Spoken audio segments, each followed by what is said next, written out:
Matumizi ya kamera za usalama yani CCTV yameongezeka katika maeneo mbalimbali ikiwemo nyumbani, kwenye taasisi, maofisi, maeneo ya umma na katika mazingira mbalimbali. Lengo kuu ikiwa ni kuimarisha na kuongeza ulinzi pia katika maeneo husika na kusaidia uchunguzi wa matukio mbalimbali. Sasa pamoja na faida hizo ambazo zinatajwa, mjadala pia umeendelea kuhusu namna teknolojia hiyo hasa inavyoweza kutumika bila kuingilia faragha ya watu wengine, na hoja ikiwa inahusu mipaka ya kisheria na kimaadili katika kurekodi, kuhifadhi na hata kutumia picha au taarifa zinazopatikana kupitia kamera hizi. Katika kujadili na kuzungumza kuhusiana na hili, tumemwalika hapa Yusuf Kileo ambaye ni mtaalamu wa mifumo ya usalama mtandaoni. Karibu sana Yusuf. Asante sana. Na hivi karibuni tumeshuhudia ongezeko hilo la matumizi ya kamera hizi za CCTV kwenye maeneo mbalimbali, licha ya kuwa yamekuwa yakitumika kwa muda mrefu. Na kwa mtazamo wako, kwanza, mabadiliko haya yote yanaleta utofauti gani kwenye usalama wa kijamii?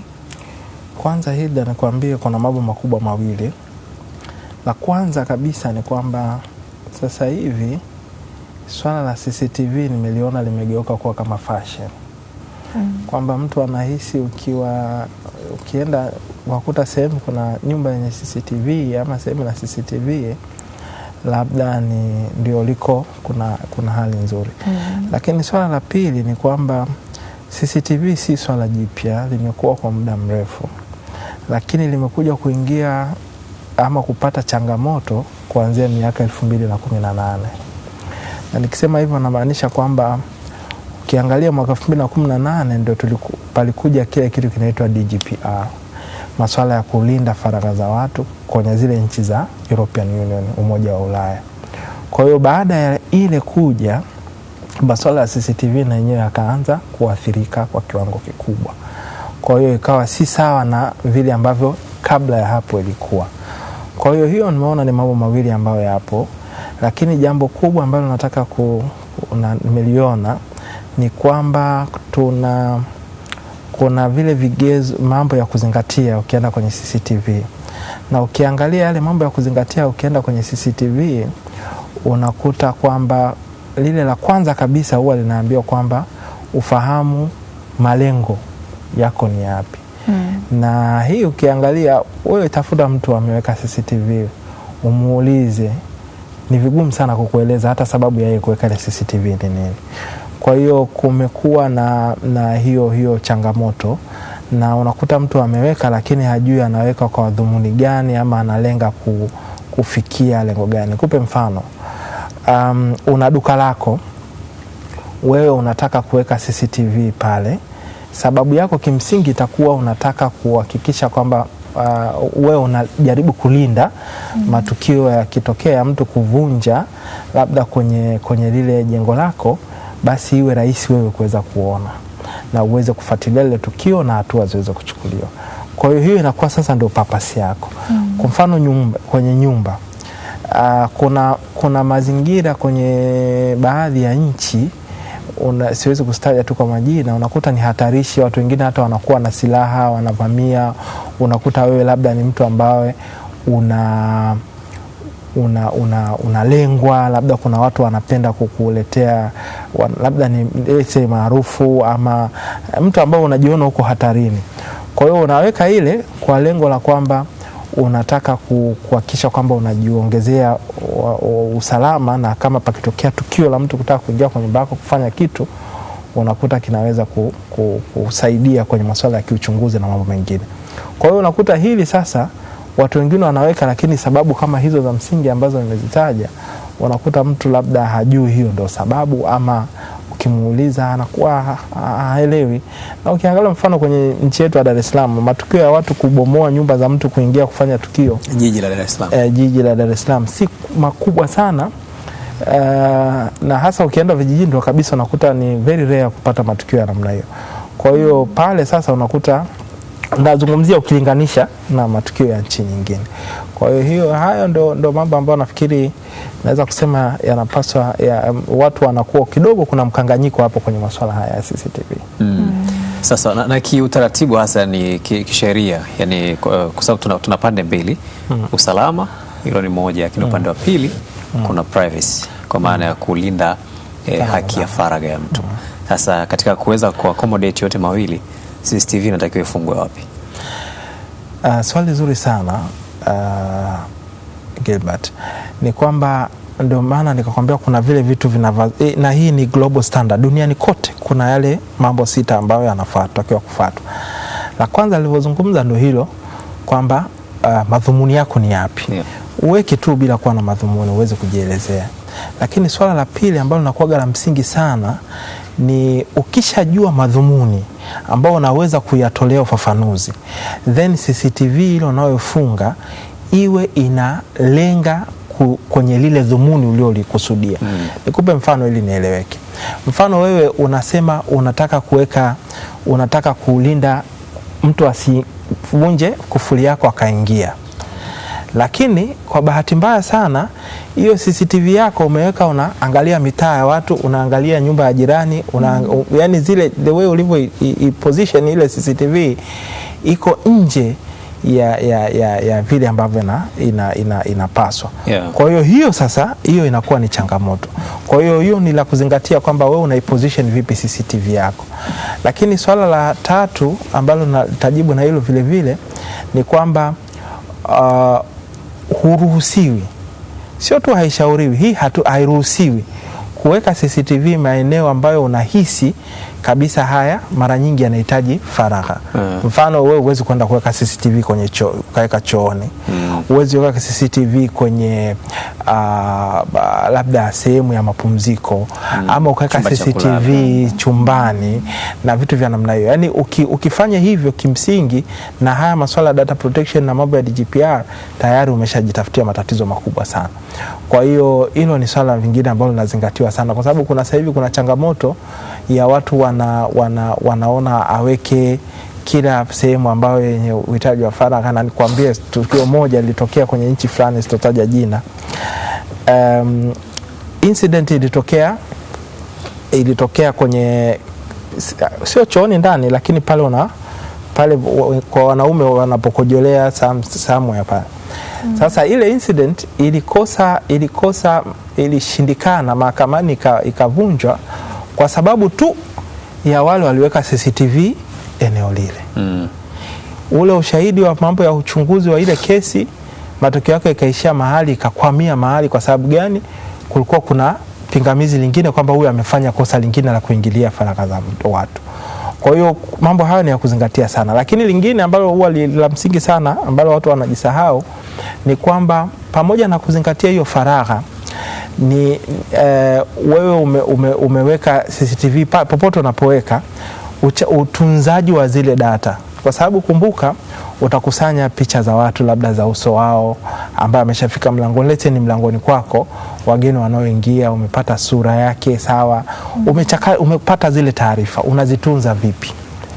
Unazitunza kwa malengo yapi? Yeah. Lakini vile vile yule mwenye taarifa yake umeichukua, mfano milete umeweka hotelini, mimi nimeona umeweka CCTV hotelini na ruhusa ya kuja, ni kuambia kwamba bwana, mimi nimekaa hapa wiki moja, CCTV imenirekodi, naweza kuona, na kama hakuna incident iliyotokea basi taarifa zangu zinatakiwa kufutwa. Yani una hiyo ruhusa wewe kama mtu ambaye kwa hii masuala haya data protection. Kwa hiyo hili ni swala vile vile la kuzingatia. Sasa kama ukiona huna uwezo huo wa namna unavyotunza hizo taarifa zisije zikaingia kwenye mikono ya mtu ambayo sio, na namna unavyozichakata hizo taarifa, kwa sababu hatutegemei CCTV kama tulivyokuwa tunaonyesha. Elimu imekuwa ikitolewa sana hata kupitia kwenye movies kwamba wengine wanaweka CCTV anakuja kwa sababu ya kuangalia na kuja tu kama movie tu anakusanya. Lakini kumbe CCTV malengo yake ni kudhibiti, kama ulivyoanza vizuri sana, kudhibiti matukio ya kihalifu ama tunaita incidents. Kwa hiyo inakuja ile kwa sababu hilo ndio lengo kubwa la masuala ya CCTV, yanasaidia vile vile kwenye uchunguzi wa matukio kama hayo. Kwa hiyo wewe kama hakuna tukio, zimepita mfano siku 30, tunashauri ni busara watu wanasema kwamba ujaribu kufuta yale kufuta zile data ambazo wamezikusanya ili kujiweka kwenye hali nzuri ya kwamba baadaye hakuna tukio, umekusanya picha za watu, sura za watu ambazo kwa mfano hata Tanzania sasa hivi tuna Data Protection Act ambazo hizo ni taarifa za watu za kibinafsi. Wewe tayari umezikusanya, umekaa nazo kwa muda mrefu, unaweza ukawa umejitafutia matatizo ambayo sio ya lazima. Lakini lingine mbali na hivyo ni kwamba tunasema ile tunaita privacy by design. Yani hakikisha kama umejiingiza kwenye masuala haya ya CCTV na either ni taasisi ama ni nini, uweze sio tu kulinda faragha zile kama zilivyo, lakini ufuatishe sheria za sehemu husika. Mfano kuna baadhi ya nchi si nyingi sana, lakini kuna baadhi ya nchi zinaweza zikakuhitaji labda ujisajili. Kuna baadhi ya nchi zinaweza zikakuhitaji labda uwe na ujumuishe hizi taarifa, kwa sababu ni taarifa za kibinafsi, ujumuishe kwenye mpango wako unapoeleza kwamba ni taarifa gani za kibinafsi unazichakata. Miongoni mwa taarifa za kibinafsi unazozichakata unatakiwa ueleze ni taarifa hizo za CCTV. Lakini la mwisho na kubwa zaidi kuliko yote ni kwamba unapojihusisha kwenye masuala haya ya CCTV, kuweka hizi CCTV kwa either kwenye nyumba ama kwenye ofisi ama kwenye nini, lazima, na hii sasa sio mambo tena yale ya tunashauri, ni kwamba ni lazima utoe taarifa kwa wale wanaohusika. Na ndio maana ukitembea baadhi ya nchi, hata ukiwa unaelekea sehemu ambayo kuna CCTV zile ambazo zinashika mwendo kwenye barabara, huwa wanakupa taarifa kilomita 1 mbele utakutana na kitu cha namna hiyo. Lakini unaweza ukaenda sehemu unakuta lile tangazo linasema hili eneo linalindwa hivi, lina nini, na sisi tunafikiria kuona. Kwa hiyo ile notice ile ya kumuonyesha mtu kwamba kuna jambo hili linafanywa hapa la tunatumia vifaa hivi na visiwe vya siri, kwa sababu kishafanywa manake sio cha siri. Unaweza ukawa ndio akionekani, lakini umeweka ile tangazo linapaswa kuwa kubwa na linaloeleweka, linalosomeka kwamba eneo hili tunachukua picha za kwako za CCTV. Na nafikiri hili ni jambo ambalo mara nyingi watu wanakosea, na inawezekana ikakuletea shida. Manake mwingine akiona hicho hakipo na umefanya, anaweza akasema umemwingilia kwenye faragha yake, na matokeo yake ukajikuta kwenye matatizo ambayo kutegemea. Ni makosa gani ambayo taasisi ama mtu binafsi wanafanya hasa kwenye haya matumizi ya CCTV? Yani mara nyingi haya nilioeleza haya msingi haya 6, unakuta kila sehemu kuna mtu anakosea sehemu moja ama nyingine. Mfano kama hilo nilosema, unaweza ukaenda sehemu kuna CCTV lakini hakuna notification, hakuna hiyo taarifa kama hapa kuna CCTV. Unakuta CCTV ile ya kwanza ya pili nilioelezea kwamba unakuta CCTV imewekwa, lakini ukiangalia hata anachokicapture kiko nje ya ile scope yake.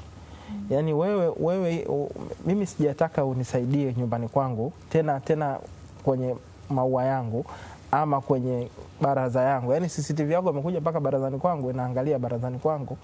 Manake wewe sasa, unless umechukua consent, umekubaliana na yule jirani yako. Kwa hiyo unakuta mwingine anachukua eneo nje ya ile maeneo ambayo anapaswa ama yeye mwenyewe anamhusu.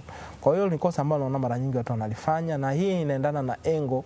Na ndio maana sasa hivi kumekuwa kuna elimu nyingi zinatolewa hawa wanaofunga CCTV kuhakikisha kwamba wanafahamu scope ya yule mtu anataka kufikia malengo gani, ile la kwanza la kulijibu vizuri, alafu waweke engo zile kulingana na bahati nzuri huwa zinaweza kupangika na zikakaa kwenye kuelekea yale malengo ambayo wanataka kuweka. Na lingine linalofanyika ni kwamba watu wanakuwa kosa ambalo nimeona liko frequent ni watu wanashindwa kujua sheria za kama data protection kwa nchi zetu za East Africa, kama POPIA kwenye mfano South Africa, GDPR kwenye nchi za Ulaya.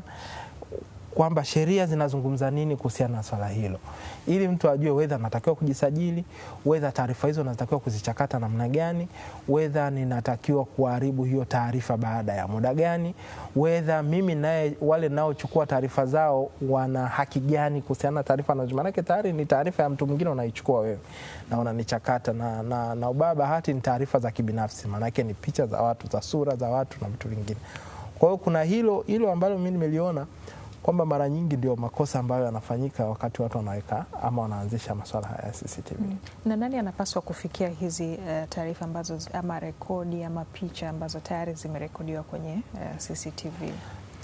Kama nilivyokueleza ile mwanzo kabisa kwamba kuna ile madhumuni na madhumuni yake kama ni kwamba ulianza vizuri kwenye intro yako kwamba unajaribu kuzuia matukio ama incidents hizi zisitokee.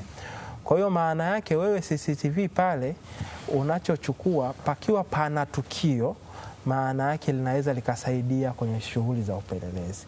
Ndio maana kwenye masuala yetu ya digital forensics, moja ya vitu ambavyo vinaweza vikatumika katika kuchakataji wa kufikia ushahidi fulani wa tukio fulani, moja hapo ni hizo picha za CCTV. Kwa hiyo law enforcer ana uwezo wa kufikia lile na akaweza kuchakata zile taarifa kwa ajili ya kushughulikia matukio. Mfano kuna mazingira Yusuf, yale ambayo mtu anarejelea labda kama ni tukio na anarekodi kupitia simu kuonyesha sasa ile tukio kwenye CCTV, anatuma mitandaoni.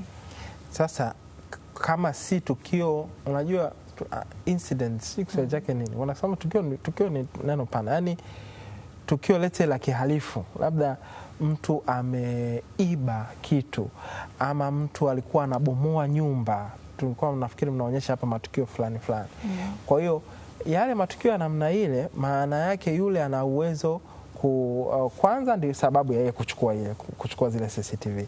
Ana uwezo wa kupeleka kwenye mamlaka kama ushahidi kwa ajili ya hatua zaidi kuchukuliwa. Lakini swala la kuchukua sasa kuanza kusambaza kushoto na kulia, hasa ikiwa sio tukio la kihalifu.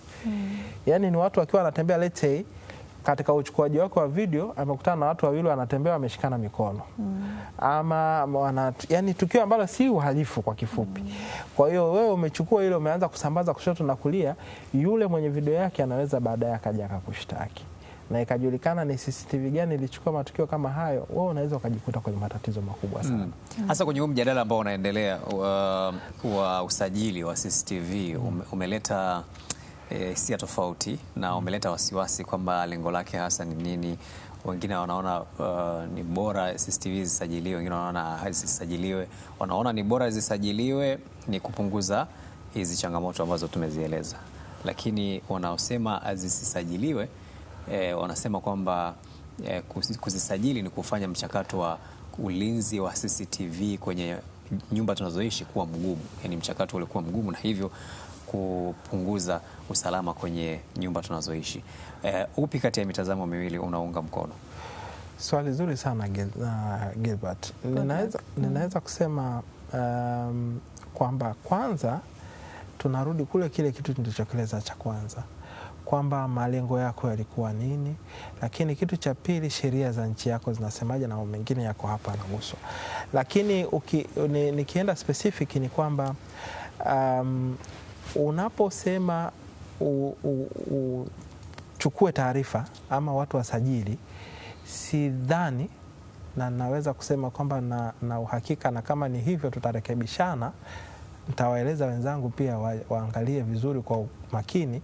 Sidhani kwamba ni kila mtu nyumbani kwako wewe umeanza kufunga unatakiwa kwenda kujisajili. Hiyo sio, kwa sababu ile nafikiri lengo lake ni kwamba na nilivyoviona kwenye mfano UK wanafanya hivyo, nimeona Australia wanafanya hivyo na kadhalika. Lengo lake ni kwamba ni zile taasisi kubwa, lete ni kampuni ni nini, lete hata hapa Azam, ni kwamba mnachakata taarifa nyingi. Kwa hiyo hata kwa mujibu wa data protection, nafikiri kama mmeona baada ya sheria kupita, hata DGPR miaka hiyo 2018 ilivyopita zile sheria, kumekuwa kuna ule mchakato wa kusajili, kuwa na yule muhusika wa kukusanya hizo data, na mnaita DPO data protection officer, yani yule ambaye anashughulika kukusanya hizo taarifa na nini. Kwa hiyo kuna kwenye ule usajili unabidi wewe, kwa sababu kampuni uko unahusika kwenye swala kama lile, na una swala CCTV unatakiwa kuliunganisha pale, kuonyesha kwamba na mimi miongoni mwa mambo mengine ninayoyafanya pia nakusanya na taarifa au nachakata data za kutoka kwenye CCTV, na unaeleza yale madhumuni. Na nafikiri pale unatakiwa kuna kitu minimization of data, usiweke tu kila sehemu mpaka maeneo ya faragha kama nilivyoeleza, lakini kuna lile swala la ulinzi wa zile taarifa unazozikusanya, kwa sababu wakati mwingine mtu anaweza akahaki hiyo CCTV yako. Baada ya kuhaki ile CCTV akaanza kubroadcast matukio ambayo yanaendelea hapo ya wageni wanaoingia, labda let's say ni benki, wanaoingia na kutoka, ukahatarisha tena usalama wa yule mtu kwenye hiyo benki, ukamhatarishia badala ya wewe kujilinda. Lakini kwa sababu huku linda ile taarifa yako vizuri, yule ana broadcast, anaonekana mtu ameingia hapo benki, amefanya transaction, ametoka, akaenda tena akaibiwa zile pesa barabarani. Kwa hiyo kuna consequence tena ukaleta, badala ya kutatua tatizo ukaongeza tatizo. Kwa hiyo usalama, jinsi gani unalinda hizo taarifa. Na ukiangalia hayo yote kwenye hizo taratibu, unarudi kule wote ambao mnakusanya taarifa. Nimeona zamani ilikuwa tukija hapa amna kuform tunajaza, lakini siku hizi unaona kuna form consent kwamba utachukuliwa video, sio taarifa. Kwa hiyo hiyo iko kwenye swala la usajili. Nadhani ni kina nani tu wanapaswa kusajiliwa kama alivyoeleza taasisi. Lakini kwenye nyumba binafsi kama mtaalamu hakuna ushauri kama si shauri. Na kama hilo linaweza likafanyika, pia nitashauri wabadilishe mwelekeo. Kwa sababu si swala ambalo lina umuhimu sana. Kwa sababu ingekuwa ni hivyo, manake sisi nyumbani kwetu tuna mambo mengi, tuna taarifa nyingi tunaweza tukawa tunazichakata, tungekuwa tunasajiliwa wote kwenye masuala haya ya data protection. Lakini kwa vile usajili, wale wanaofanya usajili wale kama Azam mmesajiliwa, mnapewa cheti na mahoteli na kadhalika, wale wanaosajiliwa wale, kwenye miongoni mwa vitu ambavyo wanaweza kusema ni miongoni mwao ni hivyo masuala haya ya CCTV. Na hizi CCTV zipo ambazo zinarekodi tu picha bila sauti, na zipo ambazo zinachukua pamoja na sauti. Ndio. Kwenye utaratibu wa matumizi yake kote uko sawa, ama kuna maelezo tofauti pia? Kama nilivyoeleza mwanzo, yani hiyo tutarudi kule kwenye madhumuni. Madhumuni ni kukabiliana na changamoto za matukio ya kihalifu eneo husika, whether ni kuua, kubreak in na kadhalika. Sasa kuna wale ambao wanataka tu, wanaweza wakaona tu mwenendo ikawatosha, na kuna mwingine anasema mimi kutokana na nature, yani madhumuni sasa. Kutokana na madhumuni na nature yangu pia napenda kusikia na sauti zinazozungumzwa. Kwa hiyo ile pia itakuja kuwa defined aina gani unataka kuweka, na kutokana na ile lengo lako la awali ambalo utalifanya mwanzo kabla hujaanza kufunga hizo CCTV. Na ndio maana katika msisitizo hii nataka kusema ni kwamba kabla hujajiingiza kwenye masuala ya CCTV, lazima kwanza ujue lengo lako ni nini. Yani iwezekani labda umekaa kwenye apartment kubwa, tayari wao kwenye utaratibu wao wana CCTV zao nyingi, wewe nao kaamua kujiwekea kwako, yani unakuwa sijui unataka kuachieve kitu gani. Kwa hiyo kuna wakati mwingine, lakini kuna hii tabia ambayo imekuja sasa hivi, wengine wanaziweka kwenye saa, wanaziweka, kuna watu wanalalamika zinawekwa vyumbani. Sasa unakuta mwingine anakuwa sasa matumizi yake nayo yameanza kuwa ana mlengo mwingine, sijui anataka kuachieve nini. Ukirudi ukimuuliza vizuri, wewe hii kwa mfano hii umeweka hapa, ulikuwa unataka kufikia malengo gani, anaweza akashindwa kujieleza, na ndio hapo unajikuta kwamba anakuwa kwenye matatizo. Sasa kuna changamoto hii ya setup, yani setup ya CCTV kwamba inatakiwa iwe kwenye premise zako, si ndio? Kwamba zile cameras hizo zinaweza kupiga shots kwenye nani. Lakini wakati mwingine sasa huyu mtu anataka kujua na kinachoendelea nje, kwa mfano kwenye uzio kwa nje, labda kama mtu atakuwa anavyoanza kuja anapanda kwenye uzio. Sasa kuna shida hapo kwenye setup kwamba ile kamera ambazo kwa mfano zile ambazo ziko nje kule sasa zikawa zinachukua barabarani au kwa nyumba za jirani. na ambayo sasa tunaona anakuwa ameingilia tena faragha ya mtu mwingine. Sasa unalipi la kusema kuhusu kwenye setup? Na ndio maana mwanzo nilieleza kwamba ukiangalia yale mambo 6 yale ambayo yanatakiwa yafuatwe ukijiingiza kwenye masuala ya CCTV, ile ya 3 inazungumzia scope. Yaani hakikisha kwamba engo ya CCTV inaendana na lengo lako la mwanzo. Wewe unataka kuachieve nini na uweze kuelezea. Mfano sasa hivi umekuja mtu amekushtaki, mfano mimi nimekushtaki, unaangalia bustani yangu. Wewe unatakiwa ujieleze malengo yako ya wewe kuangalia bustani yangu ilikuwa nini. Tumekubaliana mimi na wewe unisaidie kuangalia bustani yangu kwamba nani anachuma matunda ama achume. Kwa hiyo ukianza sasa kukiuka ile mipaka ya scope yako ambayo ulitakiwa kuwa nayo, unaweza ukajikuta kwenye matatizo kwa mujibu wa sheria tofauti za masuala haya data protection. Lakini kwa mtazamo wako nadhani sheria hiyo inajitosheleza, ambayo kwa sababu tumeona hizo CCTV hazizingatii, mtu anaweka tu nje, inamulika mpaka kwenye nyumba ya jirani. Zipo. Ndio maana nasema kwamba kwanza sheria ziko za Tanzania, tuna Data Protection Act, na kwenye sheria yetu kwa habari njema ni kwamba ina bado sasa na halafu, kwa sababu wanasema sheria sio msaafu kwamba imekaa tu haibadiliki. Sasa na halafu zinafanywa mapitio. Kwa hiyo mapungufu mbalimbali yanaonekana yanaweza aidha akawekwa kwenye kanuni ama akaja sheria katika maboresho ya sheria yakaongezwa, lakini nachoweza kusema ni kwamba vitu hivi sio kwamba vijulikani viko, lakini vinaweza vikaendelea kufanywa maboresho kadri muda unapoenda. Sasa katika hilo la lengo la kuweka CCTV, kuna wengine wanaweka katika sehemu ambazo kwa jinsi ulivyozungumza ni kama sehemu za faragha, lakini yeye sasa unakuta ana lengo la kumsaidia kupata taarifa fulani. Kwa mfano labda amesafiri, amemwacha mtoto wake yuko na dada wa kazi pale. Kwa hiyo anaweka CCTV chumbani kule na kila sehemu, jikoni, wapi, ili awe ana monitor nini kinafanyika, nini kinaendelea, mtoto chumba cha mtoto je, amelala kwa wakati, nini kinafanyika na vitu kama hivyo. Hii unaona ni sahihi? Sasa hapo ndo pale tunarudi kule kwenye lengo la kwanza, lakini baada ya hapo yule unayemwangalia vile vile naye ana nini wanasema, hii data protection inamlinda. Manake hii hailindi tu watu aina fulani ya watu, inatakiwa imlinde kila mtu. Mfano kwa Tanzania tuna Data Protection Act ya mwaka 2022, maana yake inatakiwa kumlinda kila mtu. Mimi niwapeni mfano, nilikuwa kwenye uchunguzi wa kesi moja nchi fulani. Kutokana na ile changamoto zilizokuwepo, wale waliamua kuondoka na system masuala ya CCTV, wakaenda na mfumo mwingine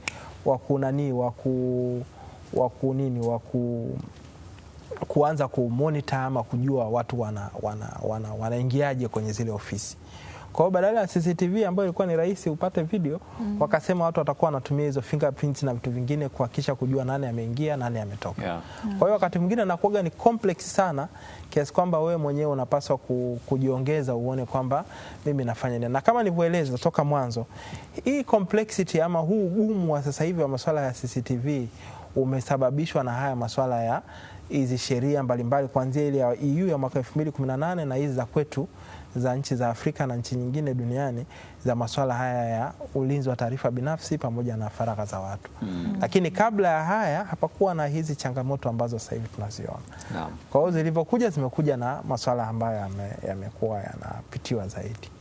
Asante sana. Mwisho, ni mapendekezo gani ambayo unatoa ili hata pale ambapo hizi CCTV zinatumika zisiingilie faragha za wengine? Kama nilivyosema, nafikiri kila mtu ajitahidi kujua yale mambo niliyoeleza 6, ikiwemo pamoja hiyo scope, kujua kila kitu.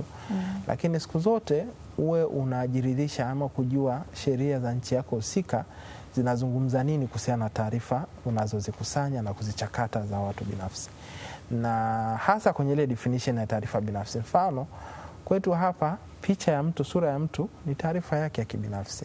Zile biometric zote hizi ni taarifa za kibinafsi, mwaka wake wa kuzaliwa, sijui jina lake, mambo mengi ni taarifa za kibinafsi. Kwa hiyo haya yote haya unatakiwa ujiridhishe, uyajue, uweze kuwa na ufahamu nao wa kutosha, ili ukishajiingiza kwenye hayo maswala unajiingiza ukiwa unajua kwamba nini unafanya na consequences zinaweza kukuta ni zipi endapo utakuta umekiuka taratibu na sheria za nchi husika. Shukran sana Yusuf Kileo, asante kwa elimu hii ambayo umetupa. Tunakamilisha hivyo, na tumezungumza hapa na mtaalamu wa masuala ya mifumo na usalama mitandaoni Yusuf Kileo, kubwa kuhusiana na mipaka ya usalama na faragha katika matumizi ya CCTV.